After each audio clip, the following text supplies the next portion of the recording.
आगे देखते हैं हम लोग मल्टीप्लिकेशन थ्योरम ऑन प्रोबेबिलिटी। तो इसके पहले वाले वीडियो में हमने क्या किया था, प्रोबेबिलिटी से रिलेटेड हमने conditional probability, addition theorem on probability देख लिया था। आज का जो टॉपिक है वो है मल्टीप्लिकेशन थ्योरम।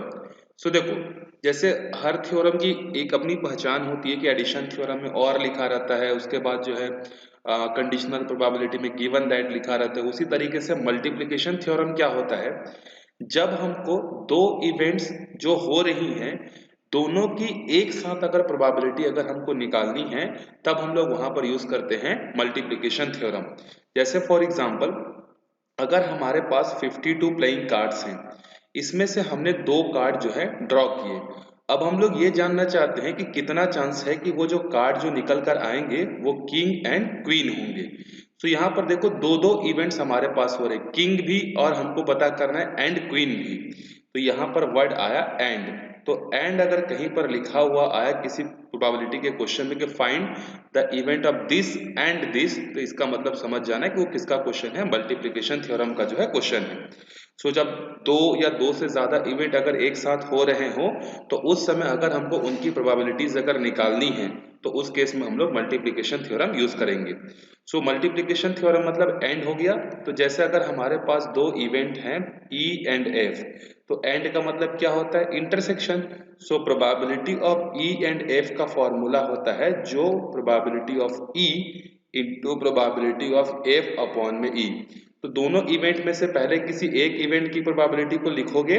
जैसे E और F दो इवेंट थे तो पहले हम लोग लिखेंगे प्रोबेबिलिटी ऑफ इवेंट E। अब देखो E इवेंट ऑलरेडी हो चुका, अब हमको पता करना है कि किसी F इवेंट की होने की प्रोबेबिलिटी कितनी होगी, तो यहाँ कंडीशनल प्रोबेबिलिटी यूज करेंगे। Probability of F when E is already occurred. इसी को हम लोग दूसरे तरीके से भी लिख सकते हैं कि जैसे अगर हमारे पास प्रोबेबिलिटी ऑफ इवेंट E है एंड F है, इसको हम लोग दो तरीके से लिख सकते हैं। पहला, या तो इवेंट E और F में से E इवेंट पहले हुआ होगा, तो अगर E इवेंट पहले हुआ है तो हम लोग लिखेंगे प्रोबेबिलिटी ऑफ E। फिर उसके बाद दूसरा इवेंट हुआ होगा F, तो अगर E इवेंट अगर पहले ही हो चुका है और अगर हमको F के इवेंट की होने की प्रोबेबिलिटी अगर पता करनी है तो वो कैसे होगा, probability of F when E is already occurred. या इसी फॉर्मूले को हम लोग एक और तरीके से लिख सकते हैं कि हो सकता है E इवेंट और F इवेंट में से F इवेंट पहले हो गया होगा फिर बाद में E हुआ होगा। तो अगर F इवेंट अगर पहले हो गया है और E की प्रोबेबिलिटी हमको फाइंड करनी है तो bye using the conditional probability हम लोग ये फॉर्मूला यूज करेंगे। ठीक है, तो आप ये बोल सकते हो कि सर ये तो एक तरीके से कंडीशनल प्रोबेबिलिटी का ही फॉर्मूला है। तो हाँ, ये कंडीशनल प्रोबेबिलिटी का ही फॉर्मूला है, लेकिन उससे एक स्टेप एडवांस क्वेश्चन इसमें आपको देखने को मिलेंगे। जब आप क्वेश्चन सॉल्व करोगे तो आपको खुद को मतलब ये फील हो जाएगा कि हाँ, कंडीशनल प्रोबेबिलिटी में कुछ और बातें होती हैं और मल्टीप्लिकेशन थ्योरम में कुछ और बातें जो है होती हैं। जैसे कि अच्छा, यहाँ पर जो है दो वर्ड हमारे लिए जानना बहुत जरूरी है। एक है विथ रिप्लेसमेंट और एक ये वर्ड बहुत यूज होंगे मल्टीप्लिकेशन थ्योरम में। ठीक है, एक वर्ड आएगा विथ रिप्लेसमेंट और दूसरा आएगा विदाउट रिप्लेसमेंट। ये दो वर्ड जो है आपके लिए जो है बहुत जरूरी है जानना। तो देखो, विथ रिप्लेसमेंट का मतलब क्या होता है कि जैसे मान लो हमारे पास एक बैग है, उस बैग में कुछ बॉल्स रखे हुए हैं, हमने से उसमें दो बॉल्स हमने पिक किया और हमने देखा कि ये कौन से कलर के हैं। देखने के बाद या उसका इंस्पेक्शन करने के बाद जो हमने उसको वापस से उसी अर्न में जो है डाल दिया और ये उसी बैग में जब हमने डाल दिया, तो ऐसे सिचुएशन को हम लोग बोलते हैं विथ रिप्लेसमेंट का केस।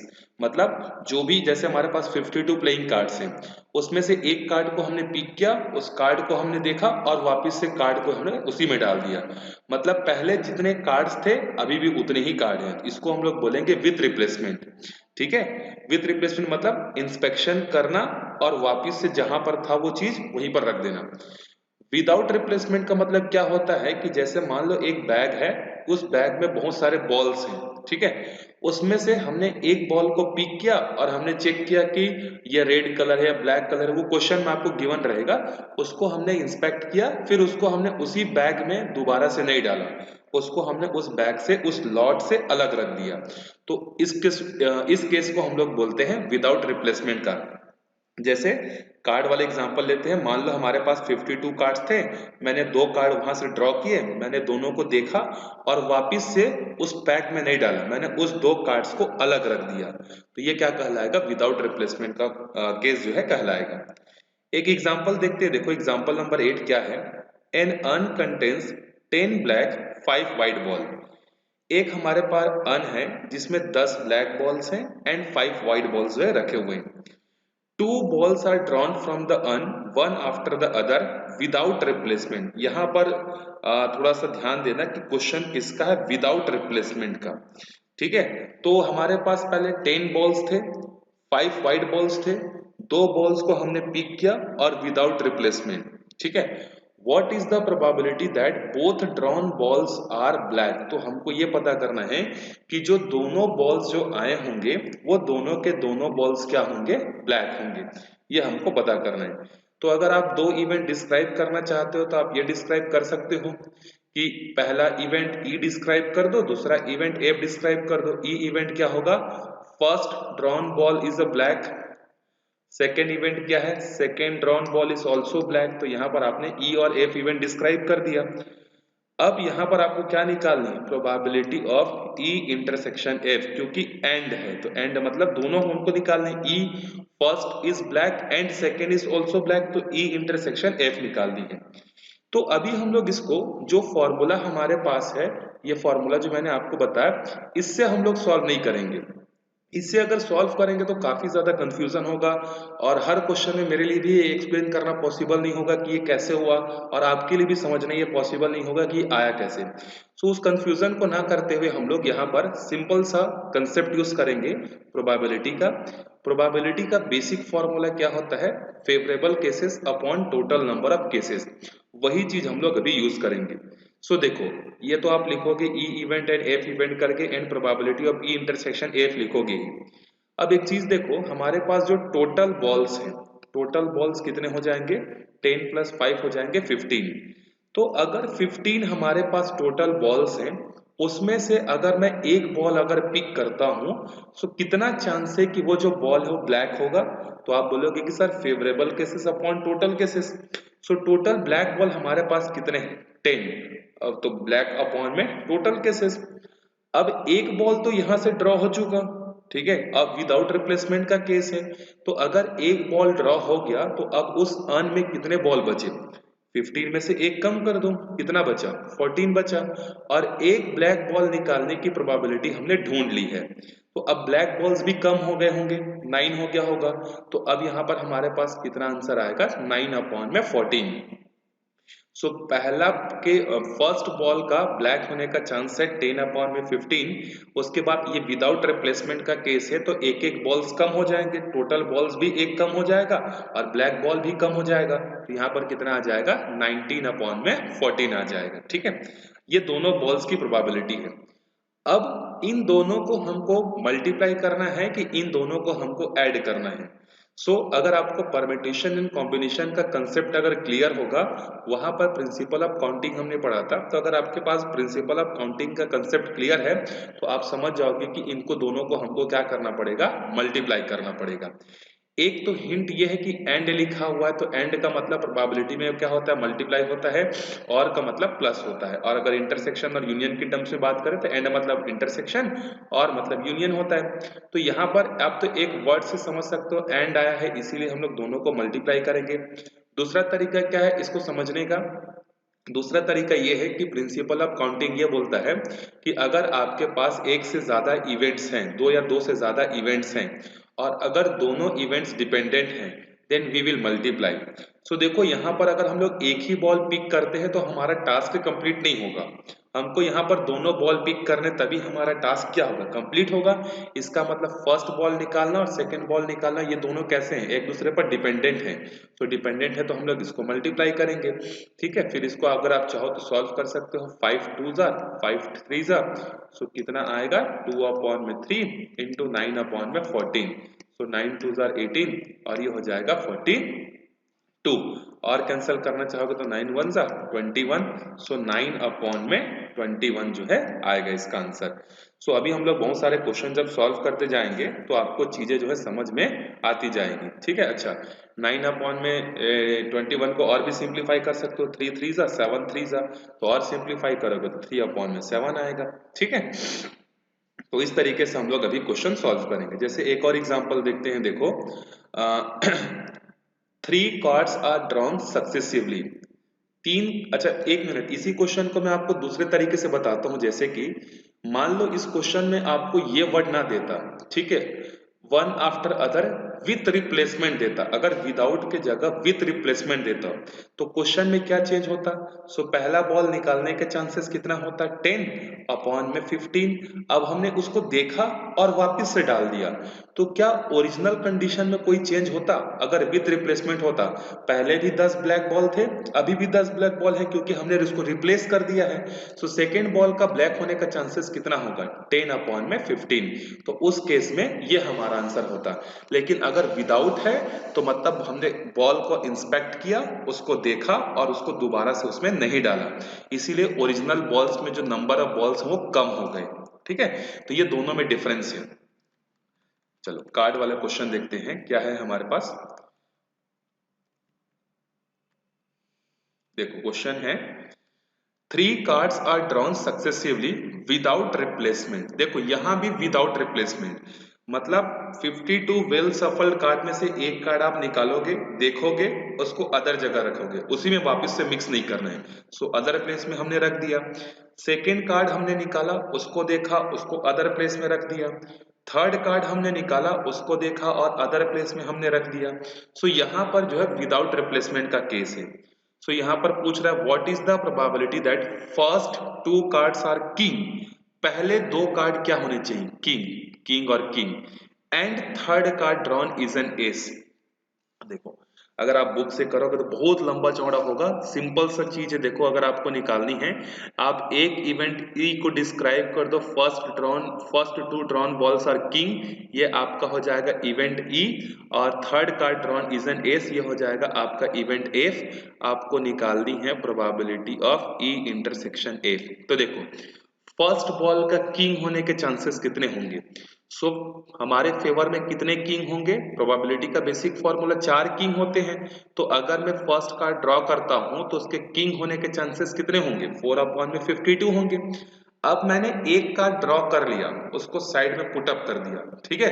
अब जो मेरे पास टोटल 52 कार्ड्स थे, क्या अभी भी टोटल 52 कार्ड्स होंगे, आंसर है नहीं, क्योंकि ये विदाउट रिप्लेसमेंट का केस है। एक कार्ड को हमने लिया, देखा, साइड में रख दिया। सो अब हमारे पास जो टोटल कार्ड बचे वो कितने बचे, 51। सो 4 किंग में से एक किंग भी कम हो गया होगा, तो यहाँ पर सेकेंड कार्ड के किंग होने के चांसेस कितने होंगे, 3 अपॉन में 51। फिर हमको क्या चाहिए, एस। अब मैंने फर्स्ट कार्ड निकाला, साइड में रखा, सेकंड कार्ड निकाला, साइड में रखा। जब मैं तीसरा कार्ड निकालने जाऊंगा तो मेरे पास टोटल ऑप्शन कितने बचेंगे, 50 बचेंगे। अब एस में तो कोई फर्क नहीं पड़ा है, हमने किंग के लिए प्रोबेबिलिटी ढूंढी है, एस तो हमारे पास 4 ही होंगे। बस ये हमारे पास तीनों इवेंट्स के जो है प्रोबेबिलिटीज आ गई। अब इनको आपको ऐड करना है कि मल्टीप्लाई करना है। अगेन जब तक ये तीनों इवेंट एक साथ कंप्लीट नहीं हो जाएंगे तब तक हमारा टास्क कंप्लीट नहीं होगा। So they are dependent, so we will multiply.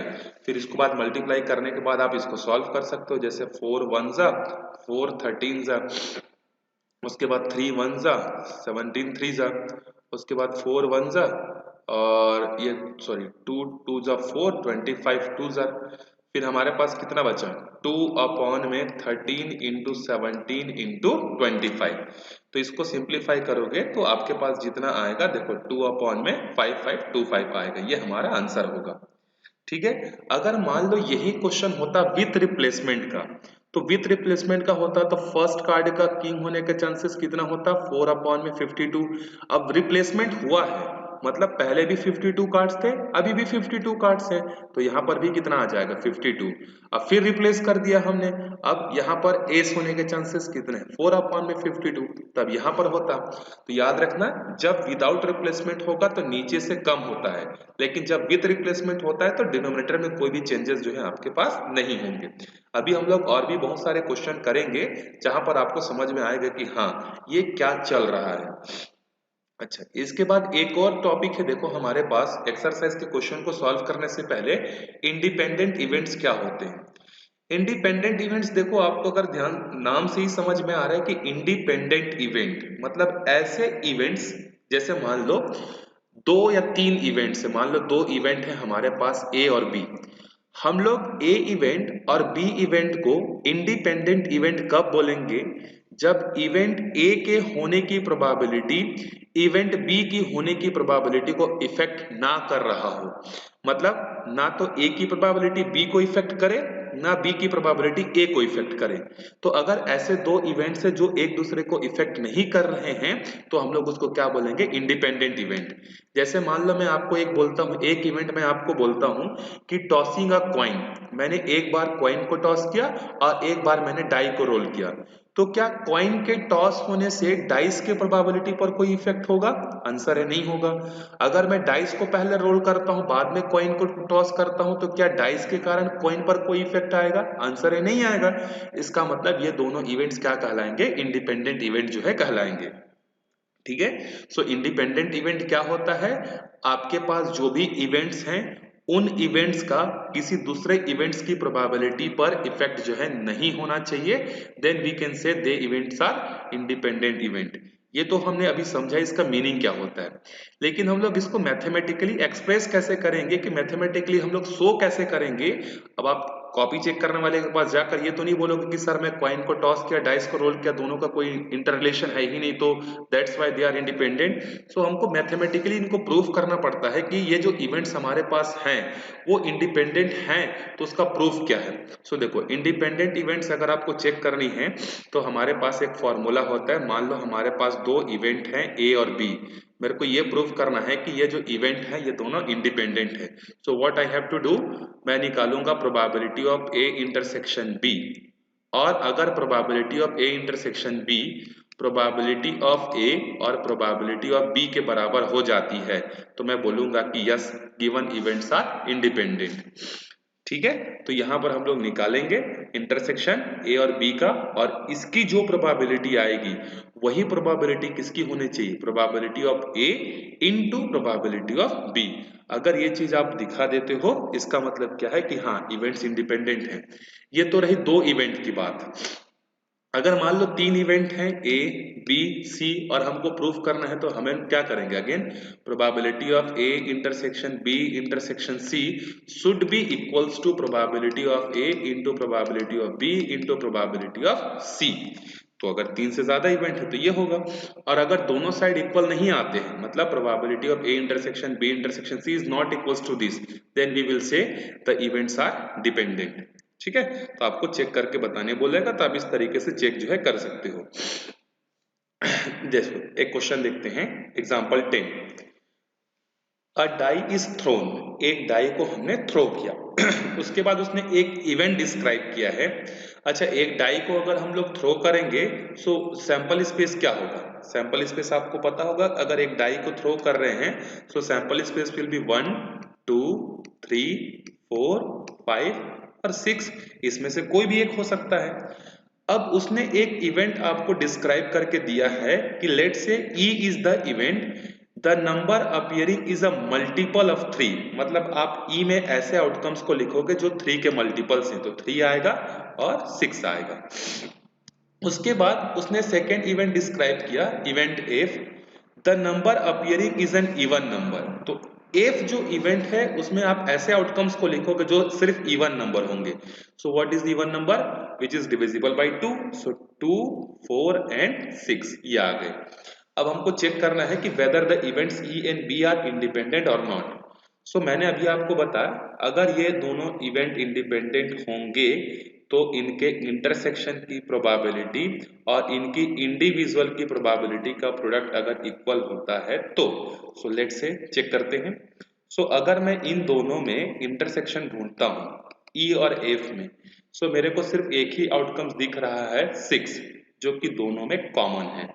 तो अब देखो E की होने की प्रोबेबिलिटी कितनी होगी, सो फेवरेबल केसेस हमारे पास 2 हैं, टोटल केसेस 6 हैं। प्रोबेबिलिटी ऑफ F कितना होगा, फेवरेबल केसेस 3 हैं, टोटल केसेस 6 हैं। And probability of E intersection F, probability of E intersection F is 1 favorable cases, total cases 1/6.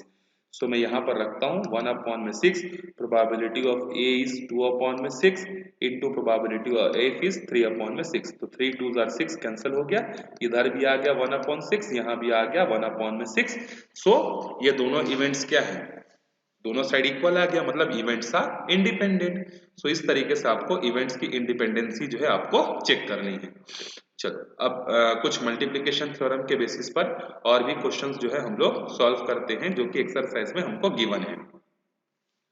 एक क्वेश्चन आप ये इसको ध्यान से कर लेना, एग्जांपल नंबर 14. ये एग्जांपल नंबर 14 कई बार एग्जाम में पूछता है, सो आप इसको अच्छे से थोड़ा सा प्रैक्टिस करना. ठीक है, चलो कर लेते हैं. देखो क्वेश्चन क्या है. If A and B are two events, then probability of occurrence of at least one of A and B is given by this. मतलब आपको ये बोल रहा है कि A और B कोई दो इंडिपेंडेंट इवेंट है. क्वेश्चन ऑलरेडी बोल रहा है कि दोनों इवेंट कैसे हैं, इंडिपेंडेंट हैं.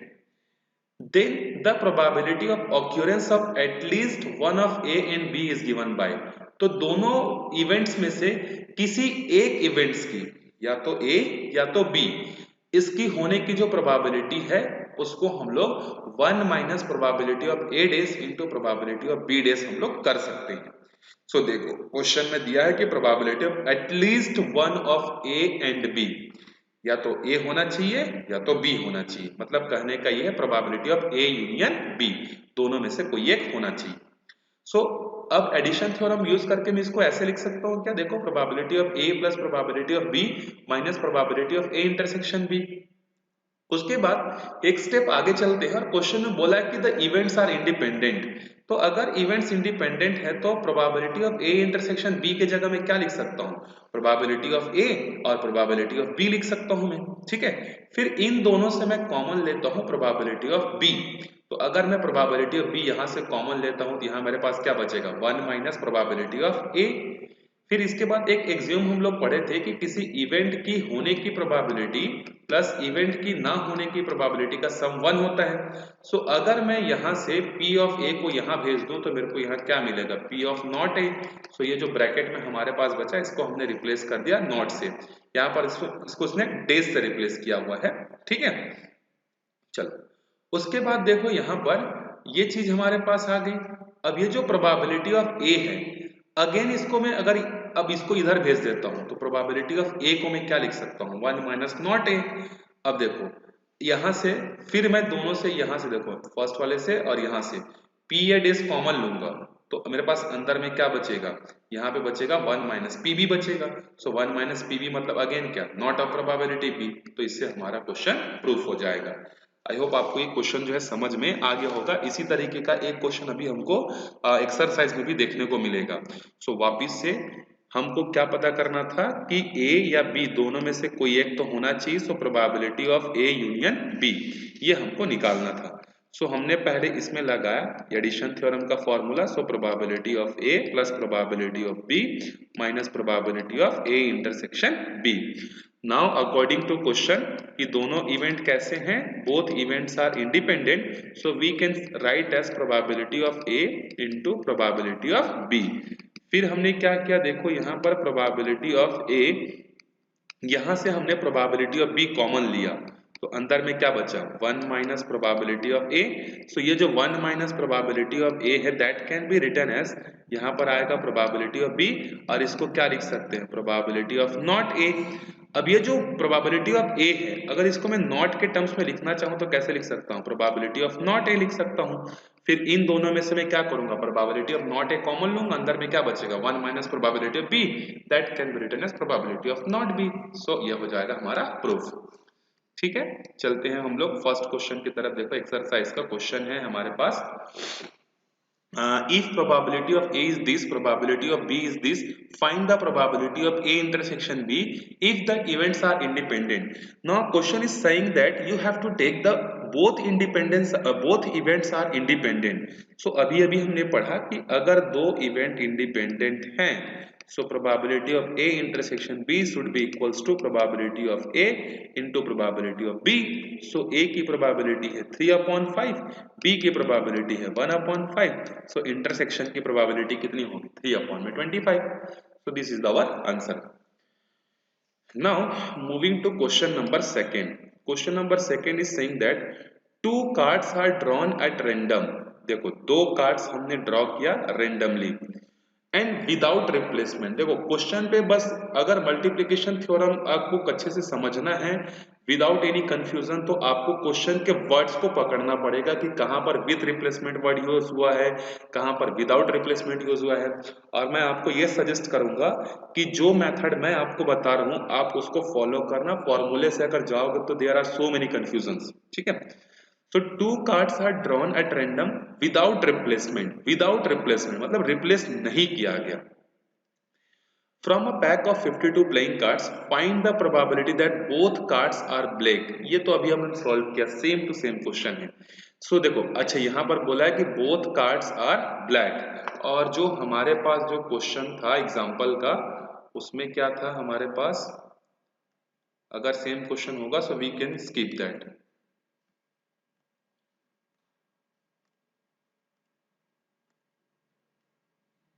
ये इंडिपेंडेंट इवेंट था।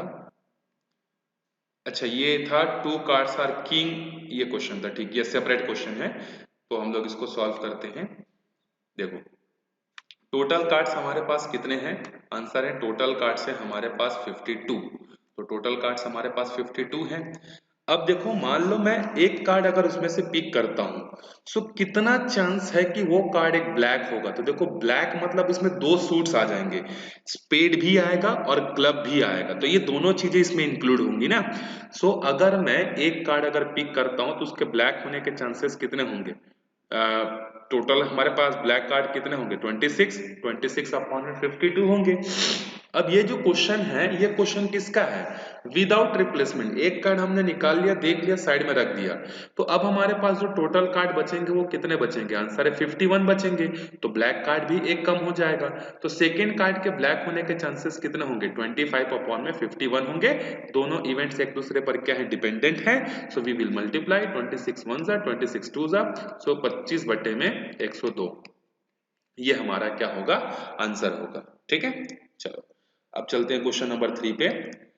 A box of oranges is inspected by the examining 3 randomly selected oranges drawn without replacement। देखो फिर से यहाँ पर जो क्वेश्चन अभी तक हमको जितने भी क्वेश्चन मिले हैं सब में विदाउट रिप्लेसमेंट है। तो देखो क्वेश्चन क्या बोल रहा है कि एक आदमी है जो कि ऑरेंज के बॉक्स को क्या कर रहा है? इंस्पेक्ट कर रहा है, और there are so many boxes of oranges. उसमें से रैंडमली उसने किसी एक बॉक्स को चूज किया और उसमें से ऑरेंजेस उसने निकाले।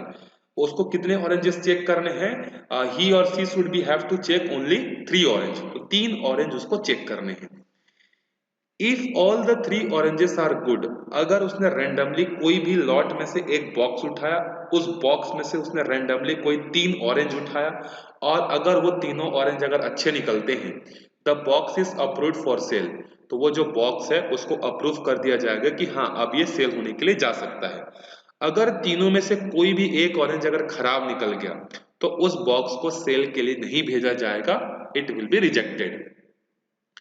Find the probability that a box contain 15 oranges. एक बॉक्स है हमारे पास जिसमें जो टोटल नंबर ऑफ जो ऑरेंजेस है वो है 15 एंड 12 आर गुड, और उसमें से 12 क्या है? गुड है, और 3 क्या है? उसमें से बैड है। तो 3 ऑरेंज मतलब हर बॉक्स की बात हो रही है कि 12 जो है अच्छे हैं, 3 जो है बैड है। Are ones will be approved for the cell.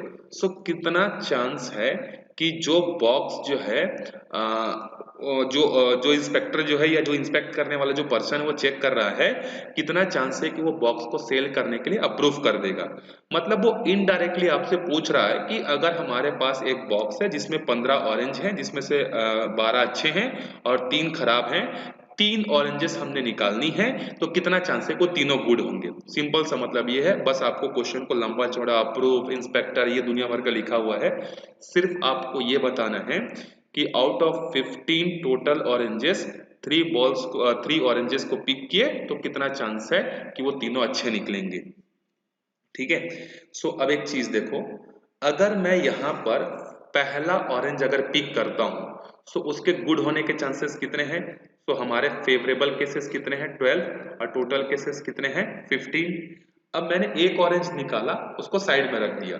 अब हमारे पास नंबर ऑफ ऑरेंजेस कम होकर 15 से कितने हो गए? 14। तो अब गुड ऑरेंजेस भी हमारे पास 11 हो जाएंगे। फिर उसके बाद टोटल हमारे पास यहाँ पर कितने थे? हमारे पास 14 थे।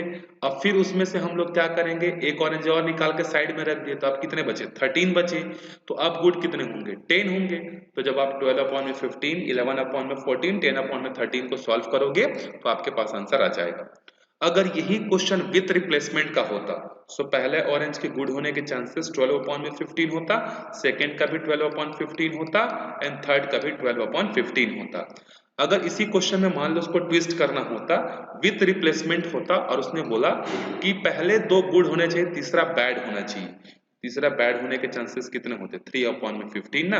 ये मैंने आपको जस्ट समझाने के लिए बताया कि विथ रिप्लेसमेंट है और पहले 2 गुड होने चाहिए थे और तीसरा बैड होना चाहिए था। अगर ऐसा क्वेश्चन होता तो उस केस में ये आंसर होता। तो अभी तो आपका आंसर ये वाला है, 12 अपॉन में 15, 11 अपॉन में 14, 10 अपॉन में 13 होगा।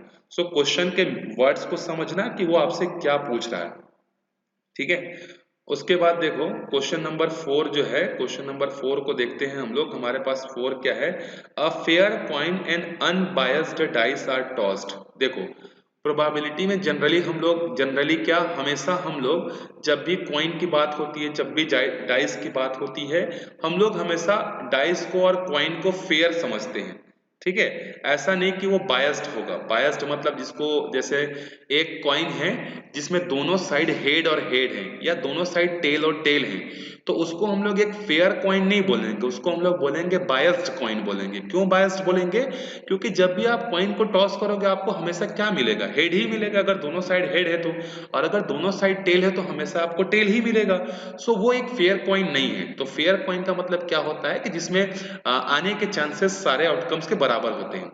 तो एक फेयर कॉइन है और एक अनबायस्ड डाई है, दोनों को टॉस किया गया। एक इवेंट डिस्क्राइब है, A be the event head appear on the coin and B be the event 3 on the die, check whether the events are independent or not. Simple सा चीज है, कॉइन का डाइस के साथ कोई लेना देना ही नहीं है, तो कहां से दोनों में रिलेशन होगा? ठीक है, ये इंडिपेंडेंट इवेंट है कि नहीं आप चेक कर लेना। एक इवेंट आपको डिस्क्राइब किया जिसमें आपको बोला है कि हेड अपीयर होना चाहिए, तो हेड आपके पास मतलब एक कॉइन को जब आप टॉस करोगे तो हेड क्या होगा? एक ही होगा। दूसरा इवेंट आपके पास डिस्क्राइब है, अच्छा सैंपल स्पेस कॉइन के लिए कितने होंगे? 2 होंगे ना। So sample space for coin, coin के लिए सैंपल स्पेस ये होगा। सैंपल स्पेस फॉर डाई 1 2 3 4 5 6 होगा ना। फिर बी इवेंट डिस्क्राइब है 3 ऑन द डाई। देखो दोनों में कोई इंटरसेक्शन है नहीं है, सो ए इंटरसेक्शन बी कितना हो जाएगा? 0 हो जाएगा। तो प्रोबेबिलिटी भी इसकी 0 हो जाएगी। तो इंडिपेंडेंट कहां से हुई? ठीक है, तो आप इसको सॉल्व करना। सेम क्वेश्चन नंबर 5 है, सेम क्वेश्चन नंबर 6 है। आपको इंडिपेंडेंट जो है चेक करना है, आप इंडिपेंडेंस जो है इसको चेक कर लेना। अच्छा, इसके बाद हम लोग आते हैं क्वेश्चन नंबर 7 पे। तो क्वेश्चन नंबर 7 क्या है? Given that the events A and B are such that probability of A is 1/2 and probability of A union B is 3/5 and the probability of B is P. दो events हैं A और B, A की probability पता है, A union B की probability पता है, लेकिन बी की प्रोबेबिलिटी हमको नहीं पता है। उसने बोला कि बी की जो प्रोबेबिलिटी है वो पी है, so you have to find P. अब आपको इस पी की वैल्यू फाइंड करनी है, कब? जब वो क्या हो? म्यूचुअली एक्सक्लूसिव हो। सो म्यूचुअली एक्सक्लूसिव का मतलब क्या होता है? म्यूचुअली एक्सक्लूसिव का मतलब ये होता है जब आपके पास दो इवेंट हो ए और बी, दोनों में कोई भी इंटरसेक्शन ना हो, दोनों में कोई भी चीज कॉमन ना हो। सो म्यूचुअली एक्सक्लूसिव का मतलब क्या होता है? दो इवेंट का इंटरसेक्शन क्या हो? 0 हो। सो अभी आपको probability of A intersection B क्या लेना है? 0 लेना है। तो देखो आपके पास probability of A union B है, इसका फॉर्मूला क्या होता है? Probability of A plus probability of B minus probability of A intersection B. तो ये तो आपका 0 हो गया, खत्म। सो ए यूनियन बी की प्रोबेबिलिटी 3/5 है, ए की प्रोबेबिलिटी 1/2 है और बी की प्रोबेबिलिटी आपको चाहिए, मतलब पी आपको चाहिए, स्मॉल पी। तो ये 3/5 माइनस 1/2 हो जाएगा, तो इसको मैं यहाँ सॉल्व कर देता हूँ। सो एलसीएम विल बी 10, 3 2 आर 6 और यहाँ पर आ जाएगा 5 2 3/5 एंड 1/2। सो 1/2 यहाँ जाके माइनस होगा, so it will be a minus, so -4/10 which is not possible. Probability की वैल्यू कभी भी नेगेटिव नहीं हो सकती है। अच्छा, यहाँ एक चीज देखो, सॉल्व करने में थोड़ा सा मिस्टेक हुआ है। जब इसका एलसीएम लेंगे तो एलसीएम कितना आएगा, 10 आएगा, और यहाँ पे कितना आएगा, 5 आएगा ना। तो यहाँ आएगा 1/10 आएगा, सॉरी वो 1/10 होगा। ठीक है। उसके बाद सेकेंड पार्ट में ये बोला है कि जब इवेंट इंडिपेंडेंट है, सो इवेंट जब इंडिपेंडेंट है तो हमको पता है कि probability of A intersection B is equal to क्या होता है, probability of A into probability of B होता है। ठीक है। तो यहाँ पर जो इवेंट अगर इंडिपेंडेंट है तो हमको तो इंटरसेक्शन चाहिए।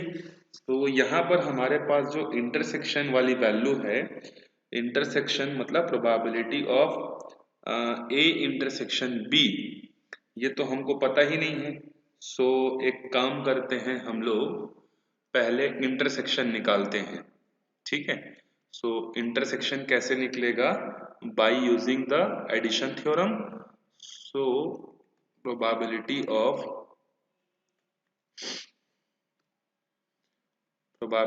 of A union B is equal to probability of A plus probability of B minus probability of A intersection B।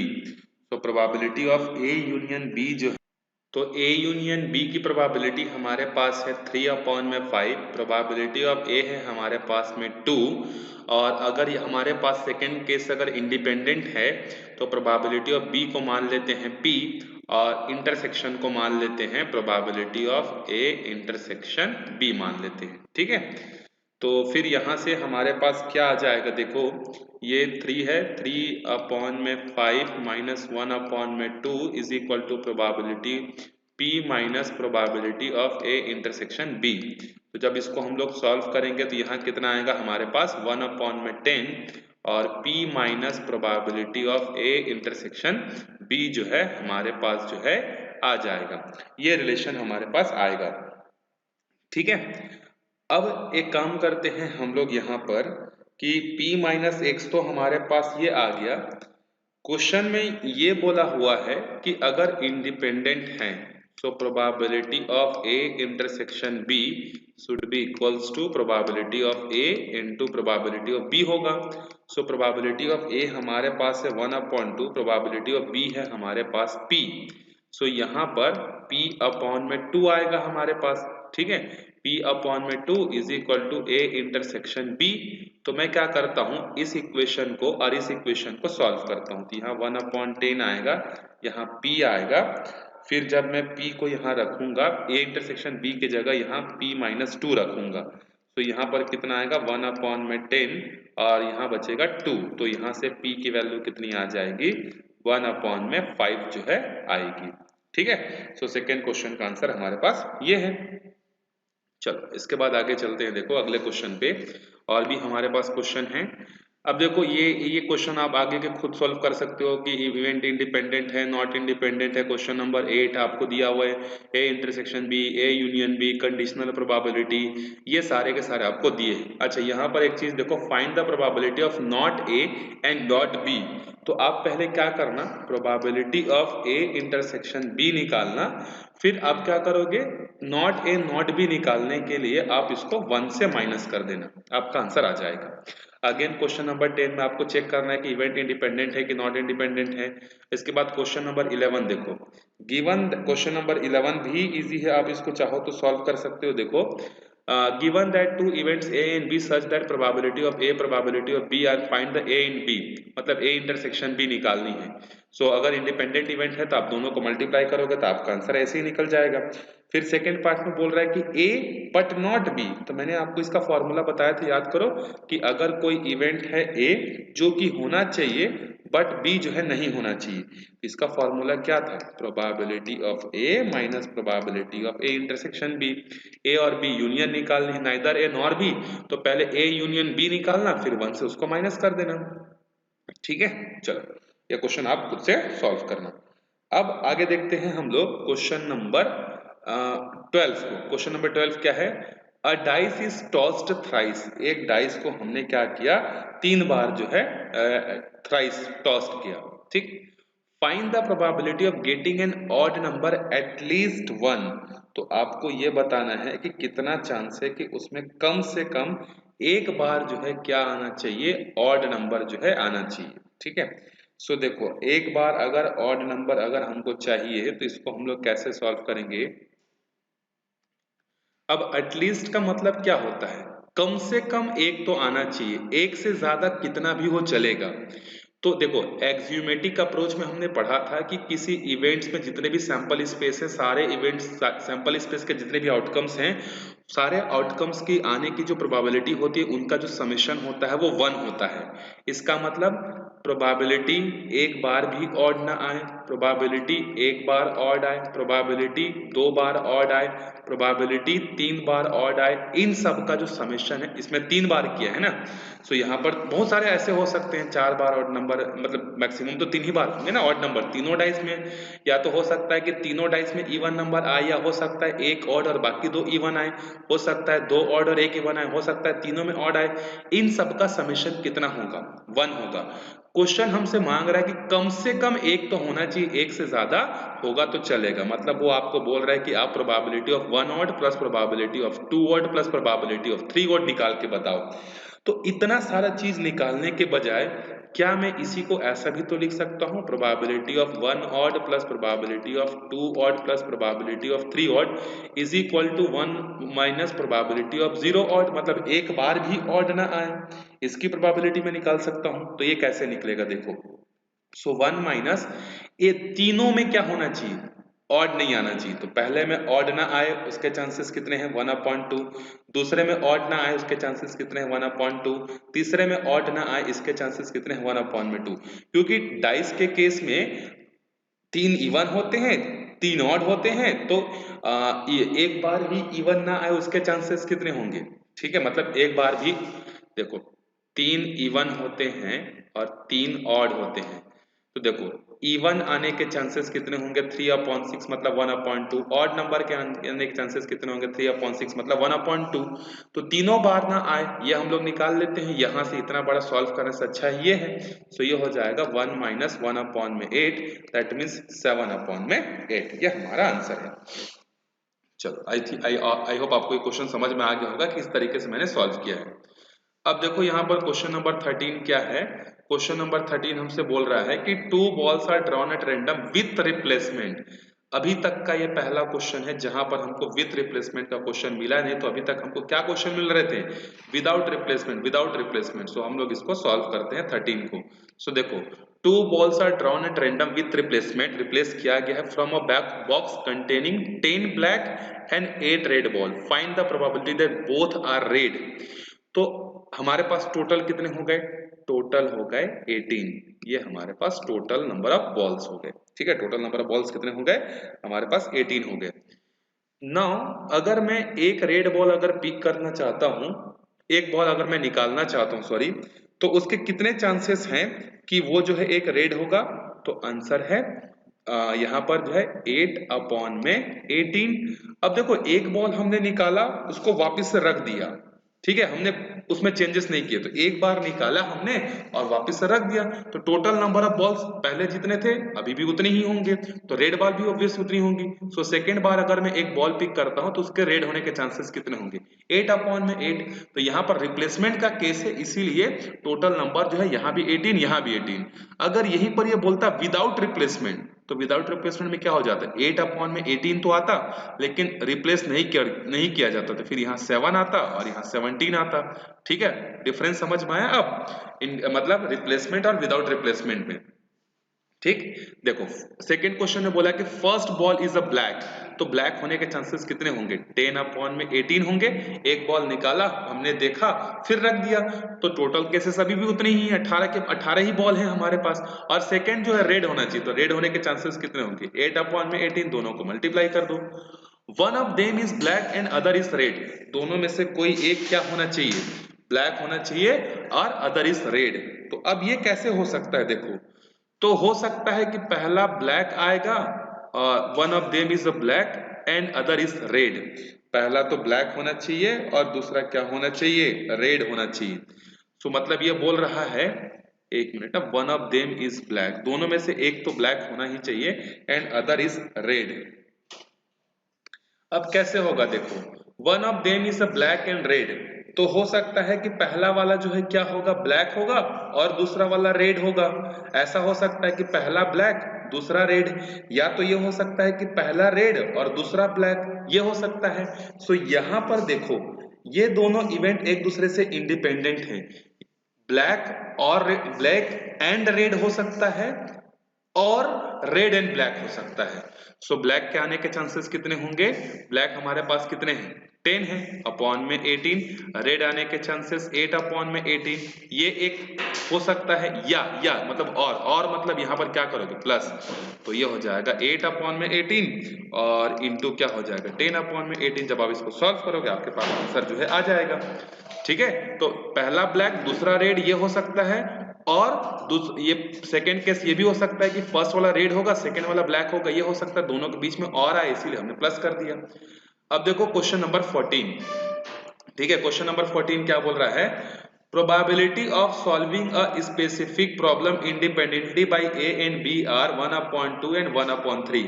मतलब एक क्लास में मान लो दो बच्चे हैं और दोनों बच्चों को हमने कुछ क्वेश्चन सॉल्व करने के लिए दिया, तो वो जो ए बच्चा है वो उस क्वेश्चन को सॉल्व कर लेगा, उसका चांसेस कितने हैं? 50%। 1/2 मतलब 50%। जो दूसरा बच्चा है वो सॉल्व करेगा, उसके चांसेस कितने? 33%, मतलब 1/3। मतलब इतना चांस है कि वो 3 क्वेश्चन में से एक क्वेश्चन तो बना लेगा, मतलब 33% चांस है कि उससे क्वेश्चन बन जाएगा। अब यहां पर देखो, if both try to solve the problem independently, अगर वो दोनों किसी एक को पर्टिकुलर क्वेश्चन को दोनों एक साथ मिलकर क्या करना चाहते हैं? सॉल्व करना चाहते हैं independently. Find the probability that the problem is solve. पहले बोल रहा है कि प्रॉब्लम जो है सॉल्व हो जाना चाहिए, तो प्रॉब्लम सॉल्व हो जाना चाहिए, इसका मतलब क्या है कि देखो, दोनों प्रॉब्लम सॉल्व करेंगे तो भी प्रॉब्लम सॉल्व माना जाएगा, दोनों में से कोई एक प्रॉब्लम सॉल्व करेंगे तो भी प्रॉब्लम जो है क्या माना जाएगा? सॉल्व माना जाएगा। तो हम लोग अभी एक काम करते हैं, प्रॉब्लम मतलब प्रोबेबिलिटी हम लोग ये निकालते हैं कि प्रॉब्लम सॉल्व ना हो। ठीक है, फिर उसको 1 से हम लोग क्या कर देंगे? माइनस कर देंगे। So probability that A will not solve question and B will not solve the question, ये निकालते हैं। तो यहाँ पर दोनों इंडिपेंडेंटली कर रहे हैं, तो इसका मतलब क्या होगा? Probability of A not into probability of B not. तो देखो, अब ए के सॉल्व करने के चांसेस कितने थे? 1/2, तो उसके सॉल्व ना कर पाने के चांसेस भी कितने होंगे? 1/2, क्योंकि अगर मैं प्रोबेबिलिटी ऑफ ए यहाँ पर लिखता हूँ 1/2, सो प्रोबेबिलिटी ऑफ नॉट ए कैसे निकलेगा? 1 माइनस करके, तो यहाँ पर 1/2 होगा। उसके बाद देखो प्रोबेबिलिटी ऑफ बी कितना है? 1/3, वो सॉल्व ना कर पाए, 1 माइनस 1/3 मतलब 2/3। तो पहले मैं क्या कर रहा हूँ कि ऐसे क्या मतलब केसेस हो सकते हैं जहां पर वो दोनों क्वेश्चन को सॉल्व ना कर पाए। So probability of not solve by A and not solve by B, ये नहीं निकलेगा। तो ए के सॉल्व ना करने के चांसेस 1/2, बी के सॉल्व ना करने के चांसेस 2/3। सो टोटल मिलाकर 2 और 2 कैंसल, मतलब 1/3 चांस है कि वो दोनों सॉल्व ना कर पाए। लेकिन हमको तो क्वेश्चन सॉल्व करवाना है, तो कैसे निकलेगा? So probability of A and B both will solve the question 1 minus 1/3, तो यहां से कितना आएगा? 2/3। सेकेंड पार्ट है जिसमें है exactly one of them solve the problem, दोनों में से एग्जैक्टली कोई एक सॉल्व करना चाहिए। तो देखो, अब ये हो सकता है कि ए सॉल्व कर ले एंड बी सॉल्व ना कर पाए, और ये भी हो सकता है कि ए सॉल्व ना कर पाए लेकिन बी सॉल्व कर ले, ये भी तो हो सकता है। सो देखो, अब ये इंडिपेंडेंट है, तो हम लोग क्या लिख सकते हैं? Probability of A into probability of not B, और का मतलब प्लस होता है, so probability of not A into probability of B, इससे हमारे पास जो है आ जाएगा। सो यहाँ पर आप इस फॉर्मूले में रखोगे probability of A and into probability of not B plus probability of not A plus probability of B, इससे आपका आएगा। क्यों हमने ऐसा किया? क्योंकि एग्जैक्टली दोनों में से कोई एक सॉल्व करना चाहिए। तो हो सकता है कि ए सॉल्व कर ले एंड बी ना कर पाए, या ये हो सकता है कि ए सॉल्व ना करे बी सॉल्व कर ले। ठीक, सो क्वेश्चन नंबर 15 इजी है, आप इसको ट्राई करना, आपसे आराम से क्वेश्चन नंबर 15 जो है बन जाएगा। ठीक है, उसके बाद यहां पर देखो 16th नंबर का जो क्वेश्चन है, 16th नंबर का क्वेश्चन जो है,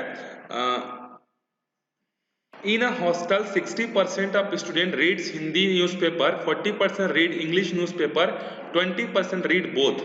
अगर मैं इसको प्रोबेबिलिटी की टर्म्स में लिखना चाहूं तो प्रोबेबिलिटी जो है हिंदी का कितना होगा 60%, 60% मतलब 0.6। प्रोबेबिलिटी ऑफ इंग्लिश न्यूज़पेपर कितना होगा 0.4। दोनों मतलब हिंदी एंड इंग्लिश मतलब इंटरसेक्शन की वैल्यू है 0.20। अब आपको यह पता करना है कि find the probability that she reads neither Hindi nor English, ना तो हिंदी पढ़ना चाहिए ना इंग्लिश। तो एक काम करना, आप पहले ये निकाल लेना कि हिंदी या इंग्लिश पढ़ने वाले कितने हैं, ये आप निकाल लेना। फिर जो आंसर आएगा आप उसको क्या करोगे 1 से माइनस कर लोगे। सो नीदर नॉर में आप पहले क्या करोगे, हिंदी और इंग्लिश की प्रोबेबिलिटी निकाल लोगे, फिर 1 में से उसको माइनस कर दोगे तो नीदर वाला मिल जाएगा। सेकेंड है if she read Hindi newspaper, देखो हमको पता है कि वो हिंदी न्यूज़पेपर पढ़ता है, मतलब ये कंडीशनल प्रोबेबिलिटी आ गया। Find the probability that she reads English newspaper, तो ये तो कंडीशनल प्रोबेबिलिटी का क्वेश्चन है। तो अगर आप यहाँ पर हिंदी पढ़ता है आपको पता है, तो आपको निकालना है इंग्लिश, मतलब प्रोबेबिलिटी ऑफ ई अपॉन में एज, तो इंटरसेक्शन अपॉन में प्रोबेबिलिटी ऑफ एज, बड़े आराम से बन जाएगा। If she read English, again a conditional probability का क्वेश्चन है, अगर इंग्लिश न्यूज़पेपर पढ़ती है आपको पता है, so probability of H upon में ई आपको निकालनी है, ये भी आपको पता चल जाएगा, इंटरसेक्शन नीचे में प्रोबेबिलिटी ऑफ ई आएगा। ठीक है, तो ये क्वेश्चन आपसे हो जाएंगे। चलो अगला देखते हैं 17। The probability of obtaining an even prime number on each die when a pair of die is rolled, मतलब दो डाई को हमने क्या किया है, रोल किया है, तो कितने चांसेस हैं कि the probability of obtaining an prime number on each die when the pair of die is rolled. So देखो पहली चीज तो यह है कि अगर दो डाई को हम लोग रोल करेंगे तो टोटल नंबर ऑफ केसेस कितने हो सकते हैं, 36 हो जाएंगे हमारे पास। ठीक, अब ये हमारे पास हो गए 36।